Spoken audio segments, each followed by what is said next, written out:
Hoy vamos a comenzar en sí la serie de manera explícita, ya que lo que hicimos la primera vez fue una introducción a Primera de Juan,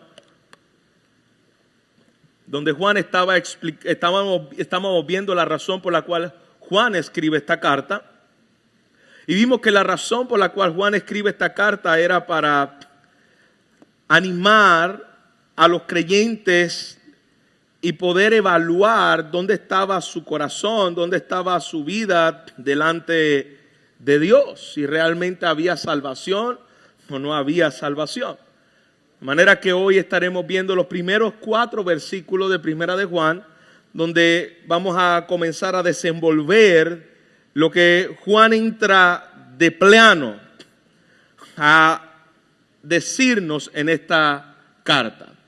Si es tan amable, abra su Biblia, Primera de Juan, capítulo 1, versículo 1 al versículo 4. Cuando lo tenga me dice un fuerte amén.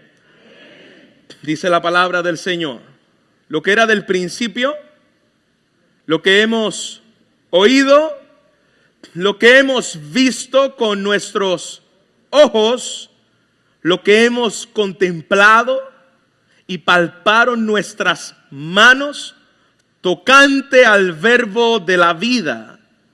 Porque la vida fue manifiesta y la hemos visto y testificamos y os anunciamos la vida eterna, la cual estaba con el Padre y se nos manifestó.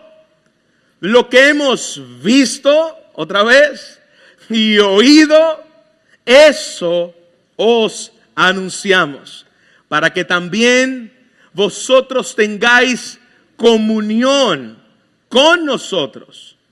Y nuestra comunión verdaderamente es con el Padre y con su Hijo Jesucristo. Estas cosas os escribo para que vuestro gozo sea cumplido. Padre, estamos ante tu palabra, viva, eficaz, cortante, como mucho más que cualquier espada. Nosotros te rogamos, Señor, que el poder de tu Espíritu Santo, el que está en medio de nosotros, la persona, Señor, que hace que lo que hagamos en este lugar tenga propósito y sentido, aplique la verdad de tu palabra a nuestros corazones. Confiamos y dependemos absolutamente del poder de tu Espíritu Santo. Sin él, Señor, nosotros no podemos hacer nada en este lugar. El predicador es impotente de cambiar el corazón y los oyentes son impotentes de poder, Señor, ser transformados si tú no lo aplicas. Dependemos de ti para tu gloria en Cristo Jesús. Amén y amén. Puede sentarse, iglesia. Yo no sé si ustedes son de las personas en las cuales en momentos especiales, sea Navidad, sea un cumpleaños, sea un día que celebramos como el Día de los Padres o Día de las Madres, o cuando le dicen algo muy emocionante y excitante, son de las personas que no pueden contener el tener o el regalo que va a dar o la noticia que le acaban de decir. En nuestra familia, mi esposa es de las que padece de ese problema. Si ella tiene un regalo, ella le cuesta poder mantener ese regalo hasta el día en el cual llega la fecha especial. Tanto es así que ayer me dio mi primer regalo del Padre. Ya. Lo compró, se lo trajeron, aquí está. No es que yo no puedo esconderlo, yo no puedo mantenerlo en secreto. Y si le dicen algo importante, no va a pasar mucho rato donde también queremos expresarlo. Yo no sé si usted es así. Eso es sin envoltura y sin nada, hermano. Porque ya como la emoción, ya tengo el regalo, yo quiero darlo. Pues de la misma manera, cuando leemos estos primeros 4 versículos, Juan tú puedes palpar en las palabras de Juan algo que lo emociona, algo que le ha cautivado, algo que pareciera que Juan es boricua, porque en varias ocasiones dice, yo lo toqué, yo lo vi con mis propios ojos. Algunos le dicen, yo lo escuché con mis oídos, el puertorriqueño utiliza con la boca, él lo dijo con la boquita de comer, o los oídos que un día se lo va a comer los gusanos. Pero vemos la expresión de Juan, esto no es algo que a mí me contaron. Esto no es algo que yo leí en una revista. Esto es algo que yo experimenté con mi vida, de tal manera que yo no me puedo contener con tanta verdad. Esa es la expresión que comenzamos a observar en estos primeros 4 versículos. El apóstol Juan está hablándonos de lo que él había visto ni de lo que él había oído, y eso era lo que él quería proclamar. ¿Cuál era el mensaje principal? Aquella noticia, aquel regalo, aquellas cosas que Juan no podía contenerse. Mira lo que dice aquí la escritura: anunciamos la vida eterna. Lo que era del principio, lo que hemos oído, lo que hemos visto, lo que hemos contemplado. ¿Quién era esa iglesia? ¿Qué era lo que Juan había visto, había contemplado y había oído? ¿Quién era? Y dígalo fuerte, por favor. Cristo Jesús. Él había tenido un encuentro con el Cristo resucitado. Nada más y nada menos. Por eso él había predicado, él había testificado, él había sufrido. Él dice, este Jesús fue manifestado en carne. Aquí vemos la esencia de Dios, la excelencia no creada, que no tuvo nunca principio y no tuvo y no tendrá nunca fin. El eterno Hijo del Padre, la naturaleza eterna, invisible de Jesús, dice el apóstol Juan, ha venido a nosotros en carne. Ha venido desde una naturaleza humana para la salvación de los pecadores. Ese es el tema principal que Juan quiere que entendamos en la introducción de esta carta. No es un fantasma lo que yo vi. No fue un espíritu flotante lo que yo vi. Yo toqué y yo lo observé, y no solamente lo toqué y lo observé, utiliza una tercera palabra, yo lo contemplé. Tuvo tiempo para él contemplar, observar, adorar. Lo que era del principio. Mira cómo comienza hablando aquí Juan. Alguien que ya tenía preexistencia. Y esto es muy importante, amados, porque cuando está hablando de Jesús, Él no está hablando como un ser que en un momento dado fue creado en la eternidad. Aquí está hablando de un Jesús en el cual dice lo que era desde el principio, lo cual no tiene comienzo y lo cual no tiene final. Lo mismo que utiliza Juan al describir a Jesús en Apocalipsis: yo soy el alfa y yo soy la omega, la primera letra del abecedario griego.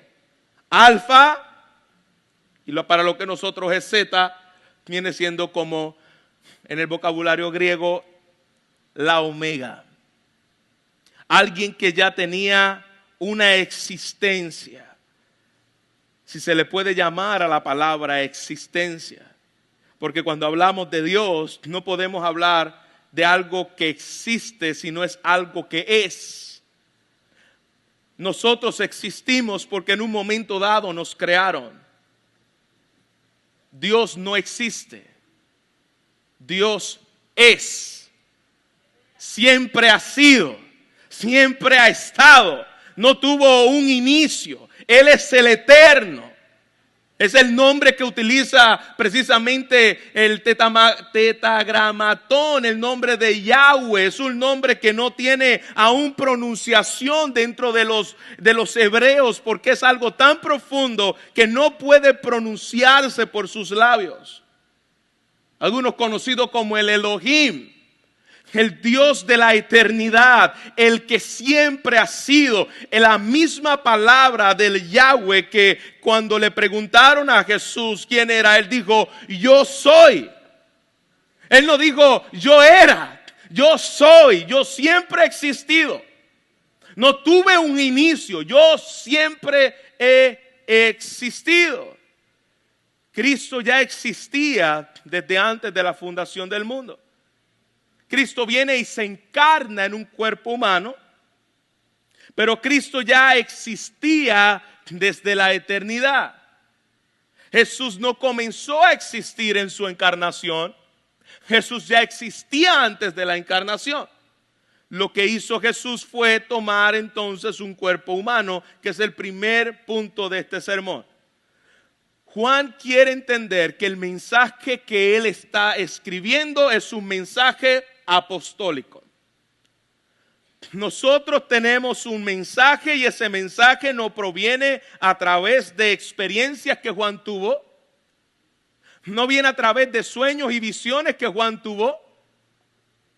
Viene a través de una revelación real, un encuentro real, un caminar a la par de con la persona de Jesús. Dios nos está depositando a través del apóstol Juan la revelación y el fundamento ya establecido una vez y para siempre, y que no necesita ser añadido ni quitado. El mensaje de Juan es un mensaje apostólico. Y para que fuera un mensaje apostólico tiene que ocurrir las tres cosas que Juan dice y que hace énfasis en estos primeros 4 versículos. 1, para que sea un apóstol genuino de Dios, tuvo que haber literalmente visto a Jesús. 2, no solamente tiene que haber visto a Jesús para ser un genuino apóstol, debe haber sido enseñado, oído por Jesús. Y número 3, para que ese apóstol realmente sea un apóstol genuino, tiene que haber contemplado, tiene que haber gustado la manifestación de la encomienda y del envío de Jesús como apóstol. Juan cumple las 3 características de un verdadero apóstol. Juan está escribiéndole, por eso el énfasis, yo lo he visto, yo lo he escuchado, yo lo he contemplado. No fue que yo tuve una experiencia que mientras yo estaba echándole agua a las matas, se me apareció Jesús y yo hablé con Él y tuve una experiencia mística. No, eso no es lo que está diciendo Juan. Yo caminé con el verbo de vida. Yo escuché lo que Él me dijo. Yo fui enseñado por Él. Yo fui discipulado por Él. Yo fui encomendado por Él. Por lo tanto, iglesia, nosotros no necesitamos nuevos mensajes. Nosotros necesitamos ir al mensaje que ya fue proclamado desde la revelación divina y desde una perspectiva histórica. Todo lo que Dios quiso revelarnos de su Hijo ya nos ha sido revelado por medio de su palabra. ¿Por qué esto es importante? Porque en el tiempo en que Juan escribe esta carta, se habían introducido algunos a la iglesia o a las iglesias donde estaban diciendo que Jesús había venido solamente en espíritu. Mira lo que dice el versículo, primera de Juan capítulo 4 versículo 2. En esto conoced al Espíritu de Dios. En esto conoced si lo que viene es de Dios o no viene de Dios. Todo espíritu que confiesa que Jesucristo ha venido en carne es de Dios. Todo el que confiesa que Jesús ha venido en carne es de Dios. Versículo 3. Todo espíritu que no confiesa que Jesucristo ha venido en carne, que Jesucristo no ha venido que no confiesa que Jesucristo ha venido en carne, no es de Dios, y este es el espíritu del anticristo, el cual vosotros habéis oído que viene y que ahora ya está en el mundo. Cuando lleguemos al capítulo 4, vamos a profundizar más en este tema. Pero lo que yo quiero que usted pueda entender, de acuerdo a lo que acabamos de leer, es que la forma en la cual Juan quiere que la iglesia entienda quién era Jesús es desde la perspectiva que ha venido tanto en espíritu, porque Jesús se encarnó, pero Él tomó una forma humana. Él ha venido en carne. Si una persona dice que Jesús no ha venido en carne, dice el mismo apóstol Juan, esta persona no proviene de Dios. Esto es esencial, hermano.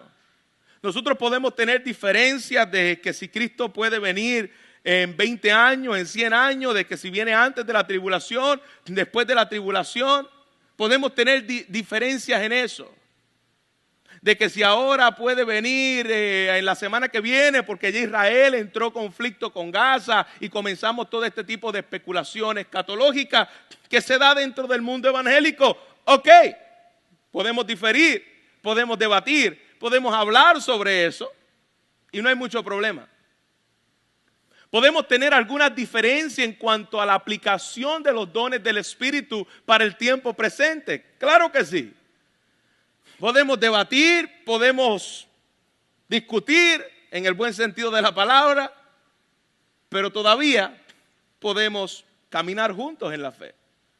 Pero lo que Juan está hablando aquí es un asunto fundamental que no puede ser negociado con nada ni nadie. Y es la esencia de la persona de Jesús. Tú y yo podemos tener diferencias en muchas cosas en la iglesia, pero en algo que no podemos tener diferencias para seguir siendo hermanos y caminar juntos en la fe es en la persona de Jesús. Si tú enseñas a un Cristo diferente al de las Escrituras, no podemos ser hermanos. Si tú enseñas a un Cristo que solamente vino en espíritu y no en carne, no puedo tener comunión contigo. ¿Ve la importancia de lo que está hablando el apóstol Juan, perdón? No era un tema secundario. Era un tema de cristología, cristológico. Yo tengo que dejar claro quién es Cristo. La iglesia tiene que entender quién es Jesús, porque eso es lo que nos une como iglesia. ¿Y qué era lo que estaba pasando en aquel tiempo? Es que se estaban levantando distintas voces diciendo que Jesús había venido solamente en espíritu, que Jesús no había venido en carne, que Él vino solamente en espíritu. Estos hombres decían que Jesús tenía apariencia espiritual, no lo podían tocar y mucho menos a veces poder ver de una forma clara. Eso se conoce, esa doctrina que Juan está atacando se conoce como el docetismo. Tiene apariencia de hombre, pero no es hombre. Algo que parece, pero no es. Eso era lo que querían decir de Jesús. Ellos veían a Jesús, los falsos maestros y la falsa enseñanza que Juan está enfatizando y corrigiendo desde una forma ilusoria o desde una visión. Algo que tú no puedes tocar. Y algo que tus ojos se pueden confundir. Algo probablemente, en el peor sentido de la palabra, imaginario. Ya puede entender por qué Juan enfatiza en estos pequeños versículos: lo he oído, lo he tocado y lo he contemplado. Porque al Cristo de las Escrituras es el Cristo que se hizo carne. El mismo Juan que escribe Primera de Juan es el que escribe el Evangelio de Juan.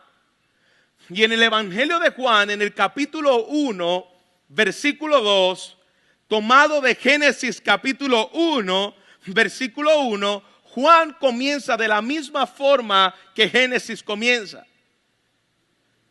Versículo 2, en el principio era el verbo, y este era en el principio con Dios. Todas las cosas por Él fueron hechas, hablando de Jesús. Y sin Él, nada de lo que ha sido hecho fue hecho. En él estaba la vida, y la vida era la luz de los hombres. La luz en las tinieblas resplandece, y las tinieblas no prevalecieron contra ella. Hermanos, este es el mensaje apostólico. Este es el sustento y fundamento de la iglesia. Nuestro Dios, que era en la eternidad la segunda persona de la Trinidad, Él vino y se encarnó. La palabra se hizo carne.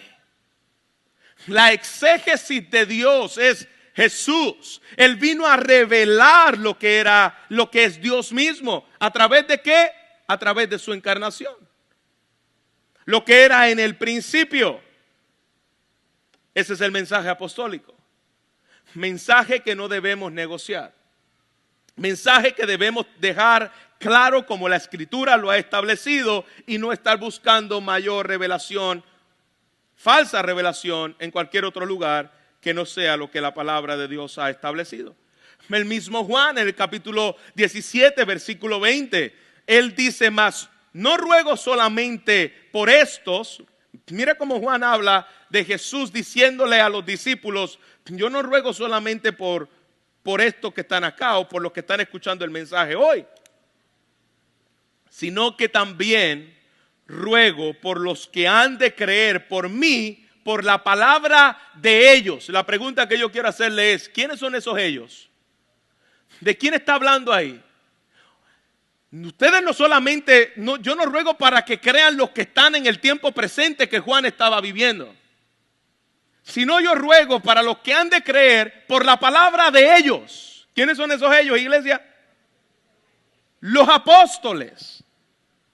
Es decir, los que estaban revelando, los que iban a creer por medio de la palabra de ellos, eran los apóstoles. Los apóstoles iban a llevar el mensaje, que valga la redundancia, apostólico, a través de lo que tenemos. Hermanos, el mensaje a nosotros llegó por medio de los apóstoles. No, pastor, fue el vecino mío que me habló. Sí, pero el vecino tuyo te habló la palabra apostólica. Lo que los apóstoles hablaron acerca de Cristo es lo que nosotros hemos creído. Es la obra que Dios ya dejó plasmada en su palabra por medio de los apóstoles. Así que nadie os engañe, como dice Pablo en 1 Corintios 3, en poner otro fundamento que el que ya está puesto, el cual es Jesucristo mismo. Quiere dejar meridianamente claro, esto es un mensaje apostólico. El Cristo que yo les estoy presentando es el Cristo que los apóstoles juntamente conmigo vieron, tocaron y oyeron. Número 2, un mensaje apostólico y también es un mensaje de vida. El punto número 2 que enfatiza aquí el apóstol Juan es que él versículo 1, el verbo de vida. La vida fue manifestada. La hemos visto, la hemos testificado y ahora dice: y os anunciamos la vida eterna. La vida eterna no es un estatus en el cual tú vas a llegar en un momento dado. Juan dice: lo que oímos, tocamos, vimos y anunciamos es la vida eterna. La vida eterna no es un estatus en el cielo. La vida eterna no es un periodo de tiempo. La vida eterna, dice Juan, es una persona y se llama Cristo Jesús. Él es la vida eterna. El mensaje que Juan quiere que entendamos es que Jesús es vida. El énfasis es: Jesús es vida. ¿Por qué? Cuando Juan dice que Jesús es vida, tenemos que hacernos una pregunta: ¿por qué Jesús es vida? ¿Por qué Juan quiere que entendamos y que la iglesia entendiera que Jesucristo es vida? ¿Por qué, iglesia? Precisamente a través de la persona de Jesús es una antítesis de lo que nosotros somos. El hombre está muerto. Espiritualmente no tiene vida. Desde el momento en que quiso hacer las cosas como le diera la gana, desconectarse de Dios, dice la palabra que el hombre murió espiritualmente. Usted y yo nacemos espiritualmente muertos. Toda persona nace sin afectos espirituales. Ay, yo desde chiquito yo tenía deseos por Dios. No sea mentiroso. Puede ser que desde chiquito usted tenga curiosidad por asuntos espirituales, pero deseos espirituales, deseo por Dios, deseo por crecer en santidad, tú no tenías eso, ni yo tampoco. Nadie te enseñó a mentir. Nadie te enseñó a robar. Tú lo hacías solo. Nadie te enseñó a ser malcriado con tu papá y tu mamá. Desde chiquito, hermano, ¿cuántas? Te lo voy a decir en el buen puertorriqueño, esgarrá de oreja tiene muchas mamás. Porque su niño desde chiquito, en una rabieta, ¡ra! ¿Quién le enseñó eso? ¿Tu papá? No, el pecado en el cual nació. Espiritualmente muerto en el cual nació. El hombre nace desde una manera espiritual muerto. Y si hay algo que nos urge, es la vida. Juan está diciéndole, Él es la vida eterna. El hombre está muerto y necesita entender la vida eterna. Si no estás con Cristo, estás muerto espiritualmente.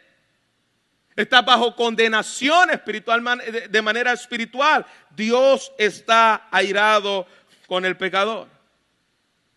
Jesús dice en Juan 3:16, que lo conocemos muchos, ¿no?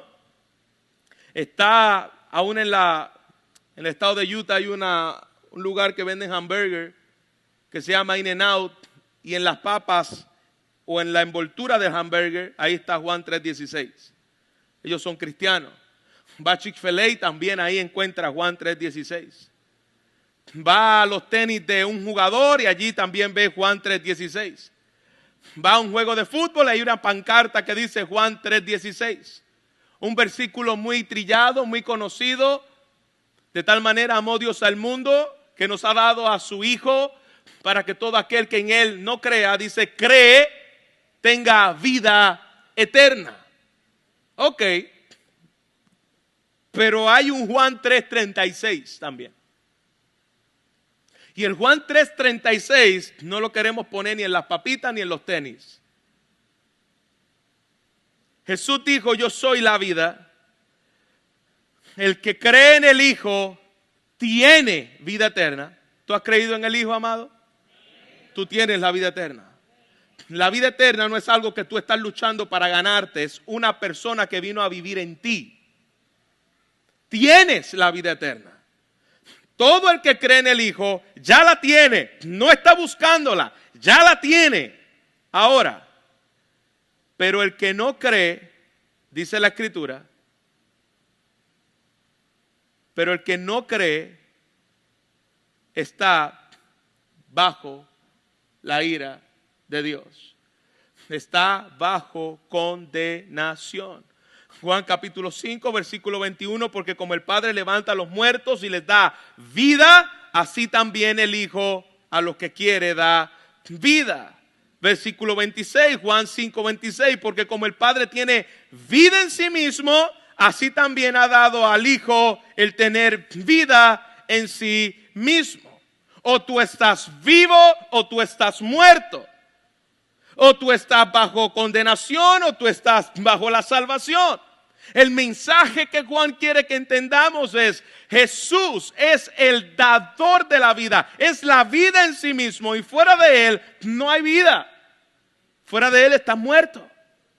Y fíjate bien, Jesús en el versículo 26 de Juan capítulo 5, como el Padre tiene vida en sí mismo, así también ha dado al Hijo el tener vida en sí mismo. A Jesús nadie le quitó la vida. No fueron los romanos que le quitaron la vida a Jesús. No fueron los judíos que le quitaron la vida a Jesús. Dice la Escritura, Él tiene vida en sí mismo, Él la dio, Él la entregó. Si Jesús nos entrega a morir, nunca muere. Si Jesús nos entrega en sacrificio, nunca hubiésemos podido ser salvos. Él se entregó. A Él no le podían quitar la vida. Yo doy mi vida y yo mismo la tomo, porque yo soy Dios. Jesucristo es Dios. Algo que no podemos ver en ningún personaje de la historia. Nadie dijo, yo tengo vida en mí mismo, yo doy vida a quien quiero. Nadie. Mahoma no lo dijo, Buda no lo dijo. Nadie dijo, yo tengo vida en mí mismo. Iglesia, yo quiero que usted medite eso. La vida de Dios y la vida de Cristo ha sido real en ti y en mí. Cristo me ha dado vida o estoy en una condición todavía de mortandad. Yo no te estoy preguntando si tú vienes a la iglesia, si tú eres religioso.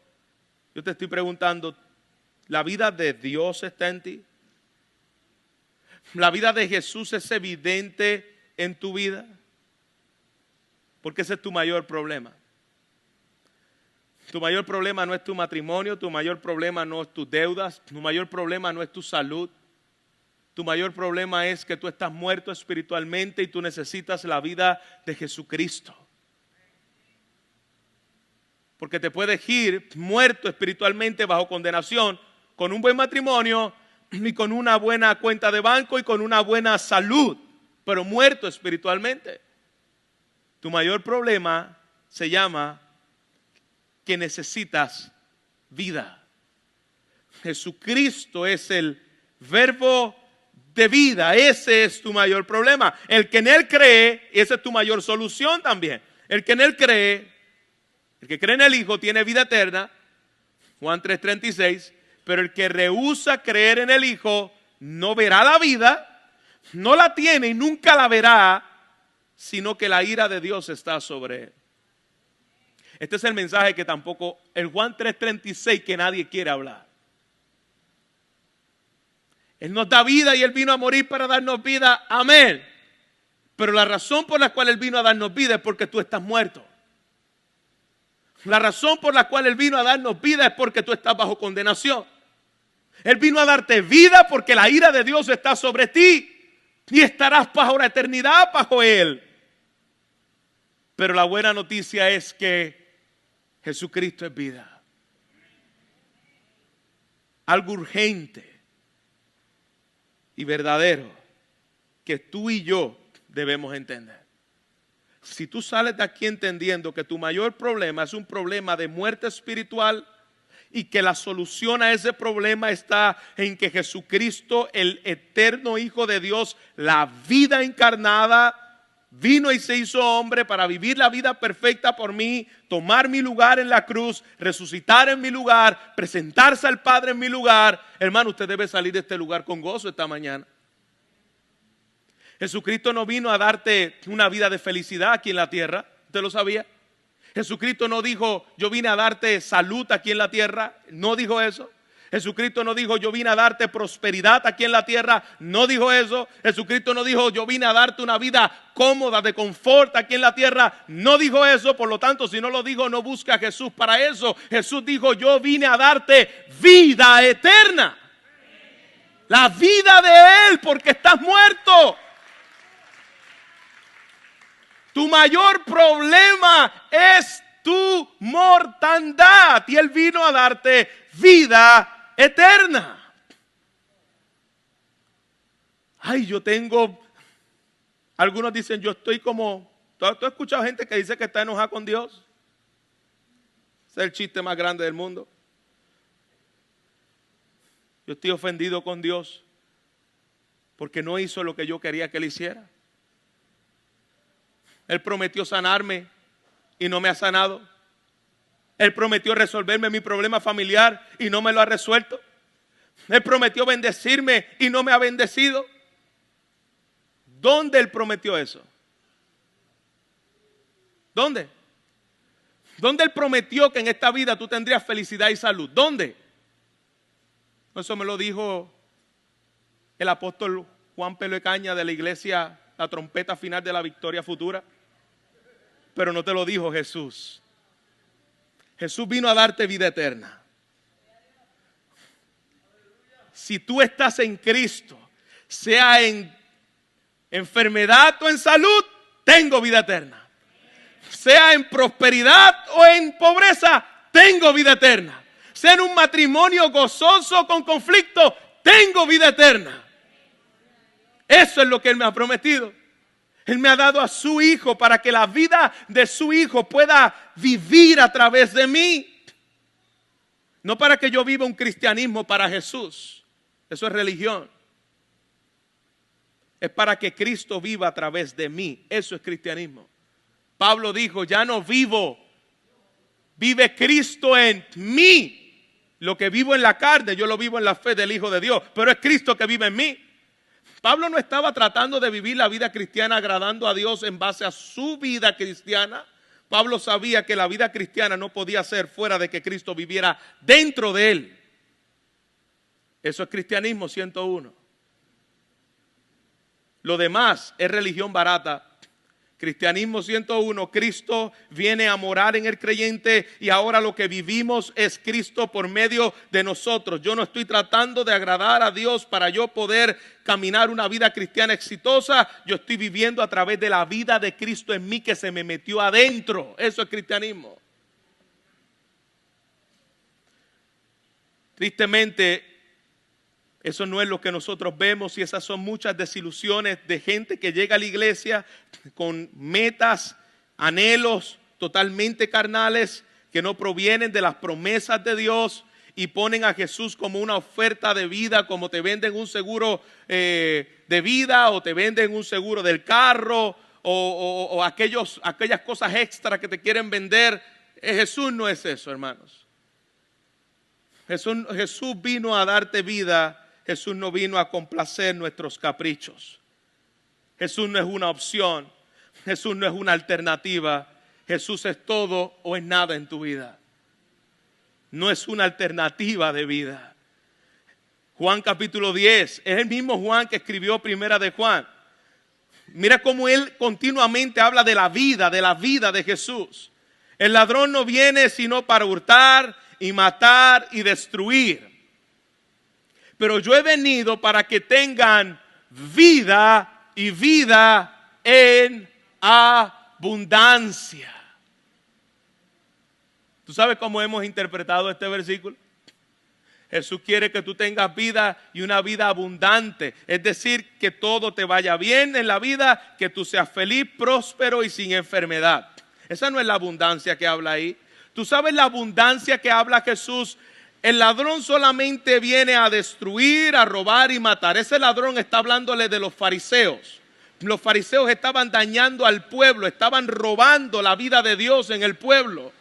Y él dice, yo he venido para que ustedes tengan vida y vida en abundante. ¿Por qué? Porque la falsedad que te está vendiendo la religión te deja en mortandad.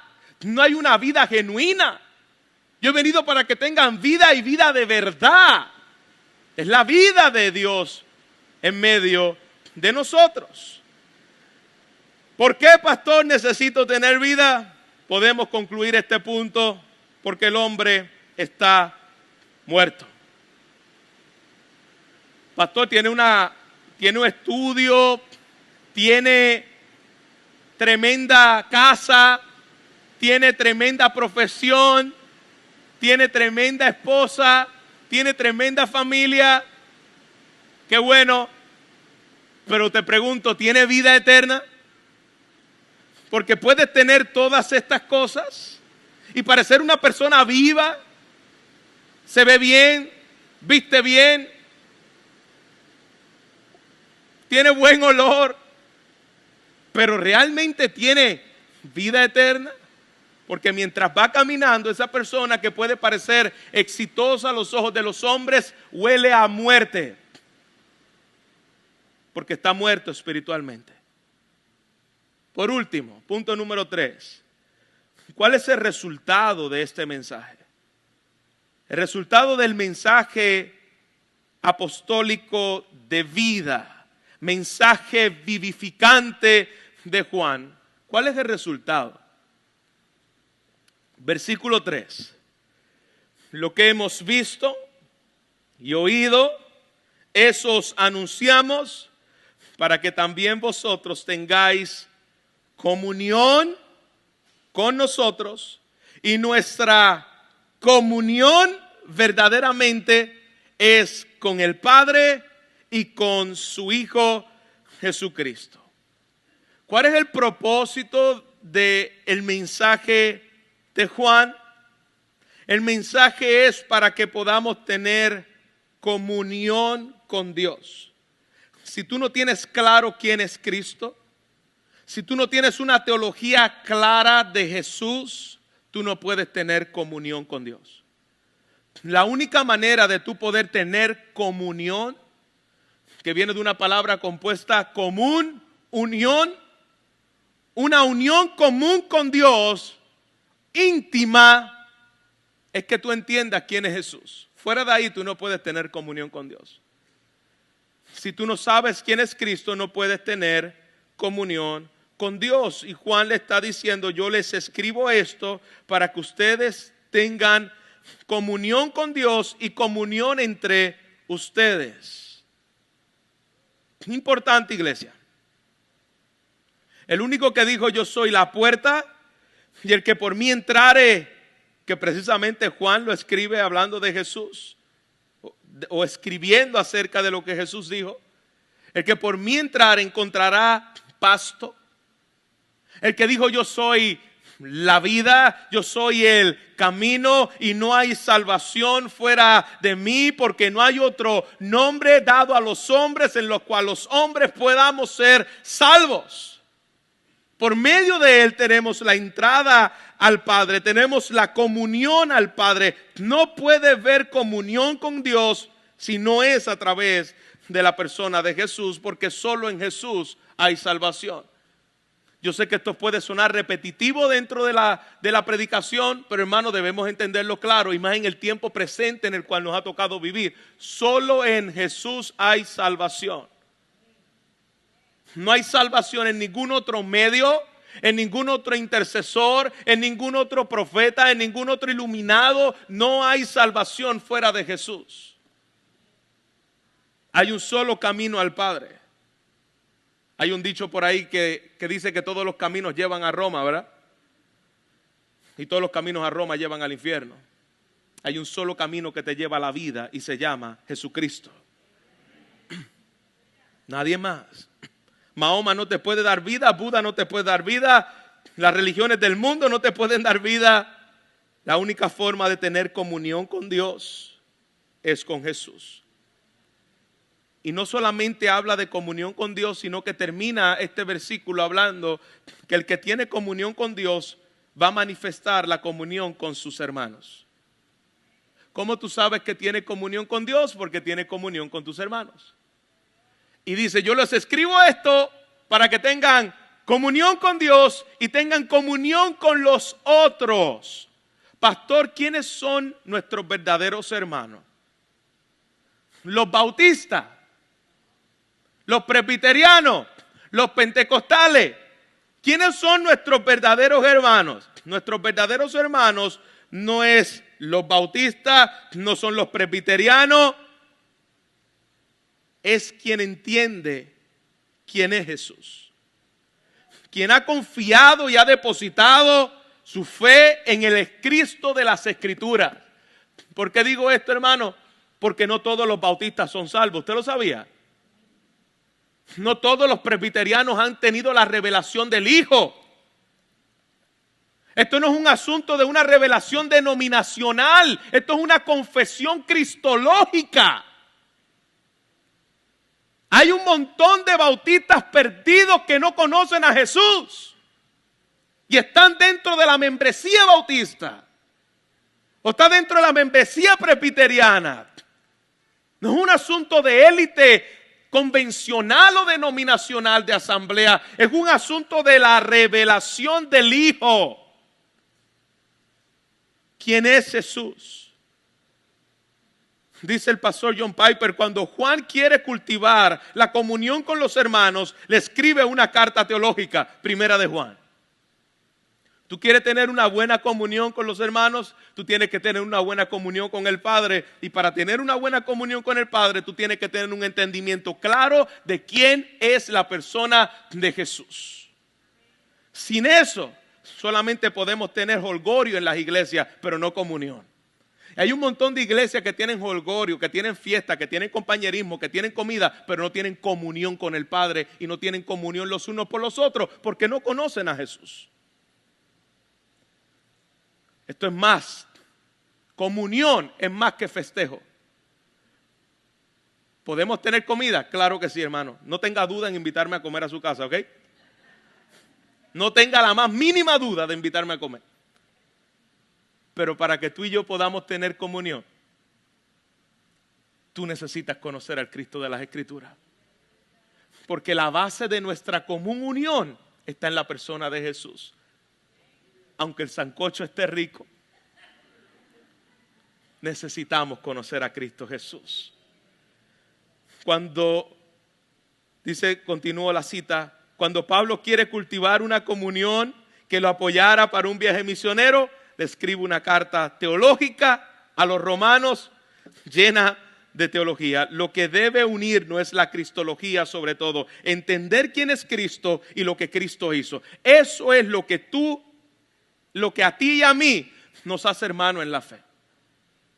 Entender que Jesús de la Biblia es el que tomó mi lugar en la cruz del Calvario, es aquel que me salvó por medio de la fe, a través de la gracia derramada en nuestra vida, para la gloria de Él. Si tú crees eso, tú eres mi hermano en Cristo.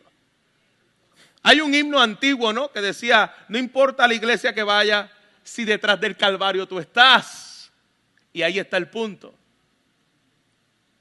¿Tu iglesia está detrás del Calvario? ¿Ha entendido lo que pasó en el Calvario? ¿Ha entendido lo que es el Cristo de las Escrituras? Porque si es el Cristo de las Escrituras y tú entendiste lo que Él hizo en el Calvario, dame las manos y mi hermano eres. No me importa tu apellido de tribu. Me importa que tú has entendido de Cristo Jesús. ¿Cuál es el Cristo que tu boca confiesa y tu corazón ha creído? Y esto, concluyo, versículo 4, debe producir en nosotros como resultado gozo. Mira cómo termina diciendo, estas cosas os escribo. ¿Qué cosas? ¿Quién es Jesús? ¿Cómo vino? ¿Y cuál comunión debe crear eso en nosotros y con la iglesia? Os escribo para que vuestro gozo sea cumplido. El gozo tiene un papel central en la vida cristiana. Ver a Cristo como Él es y lo que Él ha hecho por ti y por mí debe producir, iglesia, en nosotros gozo. Pastor, yo he perdido el gozo en mi vida. Ya yo no tengo el gozo de hace años atrás, donde me gozaba con el Señor en mi casa, en la iglesia. Ese gozo se me fue. La razón por la cual el gozo se nos va a nuestra vida, o de nuestra vida, mejor dicho, es porque hemos dejado de profundizar en quién es Cristo. ¿Quieres tener gozo en tu vida? ¿Quieres que ese gozo, como dice la Escritura, sea cumplido como una realidad en ti? Profundiza en Jesús. Mira lo que Él ha hecho en ti. Profundiza en la obra de gracia a tu favor. Y el gozo comenzará viniendo como un silbo apacible, pero mientras más te aferre, mientras más te arraigue de la verdad de Jesús, quién es Él en ti, comienza a venir vientos de gozo a tu vida, porque la persona de Jesús es la razón de nuestro gozo, no la circunstancia. Si tu gozo está en la circunstancia, hay días que vas a tener gozo o vas a estar feliz y hay días que vas a estar decaído. Si tu gozo está en la cuenta de banco, de la misma forma. Como dice Santiago, eres como las olas que vienen y van, que no tiene fundamento, que no tiene convicción. Si tu gozo está en tu salud, cuando la tengas, lo tendrás. En el día en que tu salud comienza a desvanecerse, comenzará a desvanecerse también tu gozo, porque tu gozo no está en Cristo, está en las circunstancias. Salud, dinero, familia, y no en la persona de Jesús. Circunstancias externas son drenadoras de gozo. Si tú esperas que las circunstancias externas produzcan gozo en ti, ellas drenan el gozo en tu vida. Lo único que infunde gozo en nosotros es precisamente la persona de Jesús. Había un himno antiguo que decía que el gozo del Señor, como nadie me lo dio, nadie me lo puede quitar. Como el mundo no me lo dio, el mundo no me lo puede quitar. Como la salud no es quien te lo dio, la salud no te lo puede quitar. Como las circunstancias de la vida no fueron que te dieron el gozo, las circunstancias de la vida no te lo pueden quitar, porque tu gozo está en Jesús, no en las circunstancias. Juan dice, yo les escribo esto para que mi gozo sea completo, para que ustedes estén arraigados y fundamentados en la fe de la persona de Jesucristo. Eso es lo que promete el Evangelio. Mira las riquezas que ya tienes en la persona de Jesús. En 2 de Juan, capítulo 1, versículo 4, él dice, mucho me regocijé porque he hallado alguno de tus hijos andando en la verdad conforme al mandamiento que recibimos del Padre. El gozo de Juan era ver cómo Cristo era formado y cómo la iglesia permanecía en la verdad de Jesús. Eso lo mantenía él en el gozo. El cristiano tiene un gozo en la satisfacción en Dios, en la verdad de Jesús. Termino con esto y que se nos quede en nuestra mente y en nuestro corazón. Es Cristo todo lo que necesitas y todo lo demás, con letras mayúsculas, todo lo demás es secundario. No hay nada más importante en tu vida que la persona de Jesús. Martin Lloyd-Jones, hablando de este texto, él dice, el cristiano, por ser un hombre nuevo, por haber recibido una nueva vida en Cristo, por haberse dado cuenta de que se lo debe todo a Cristo y a su obra, se dice a sí mismo, no me pertenezco, he sido comprado a gran costo, por ello quiero vivir toda la vida para la gloria de Dios, la gloria de aquel que murió por mí, el que compró mi vida y resucitó.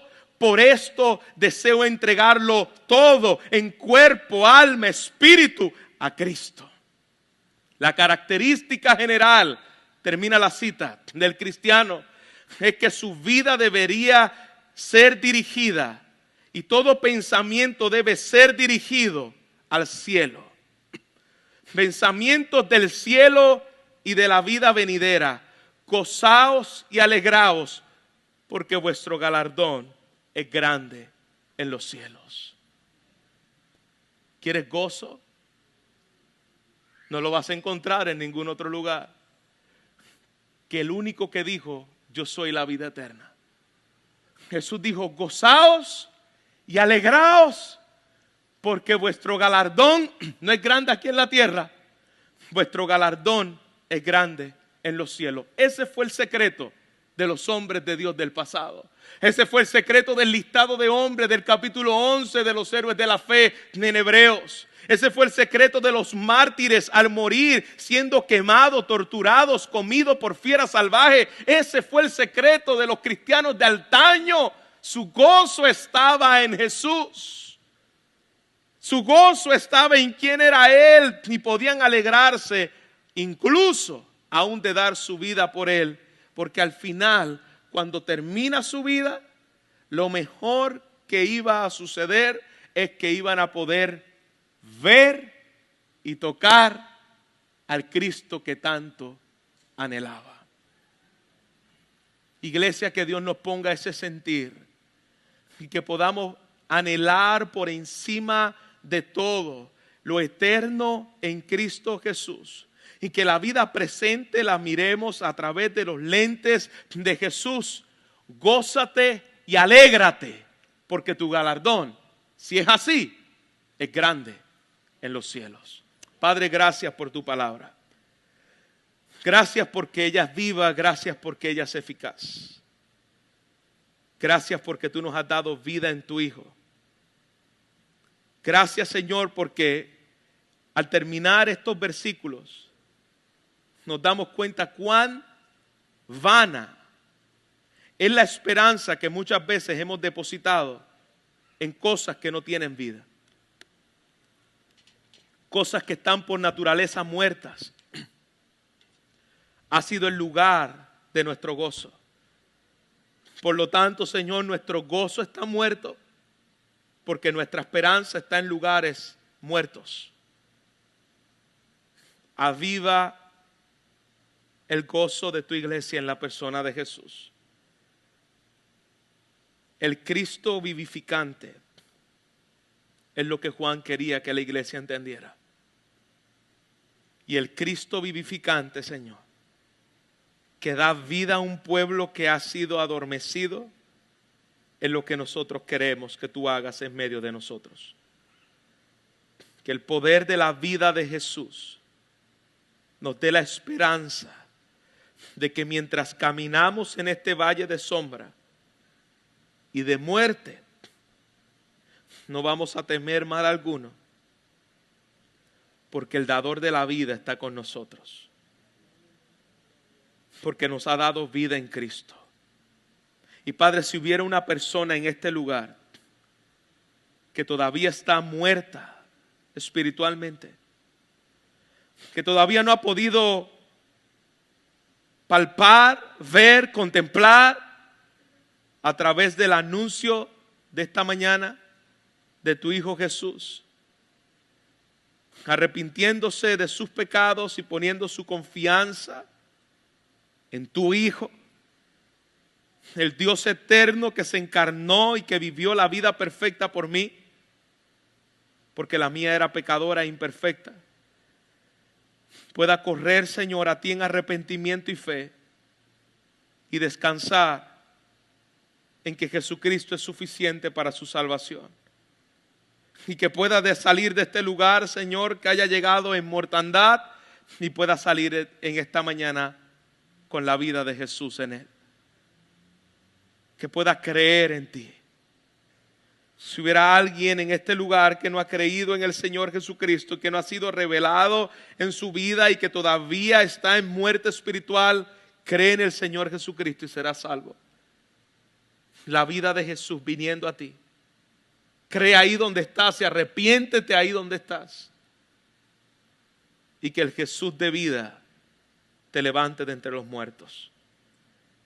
Para aquellos que hemos creído, Señor, que podamos vivir a la luz de la vida de Jesús en nosotros. Que no tratemos, Señor, de que sea nuestra vida la que trate de agradar y vivir el cristianismo, sino es la vida de Jesús, el verbo de vida que se encarnó, es el que habita en nosotros. Y que un día, Señor, podamos decir junto con el apóstol Pablo, es Cristo el que vive en mí. Es Cristo el que vive en mí. No soy yo, eres tú. Te lo pedimos para tu gloria. Amén.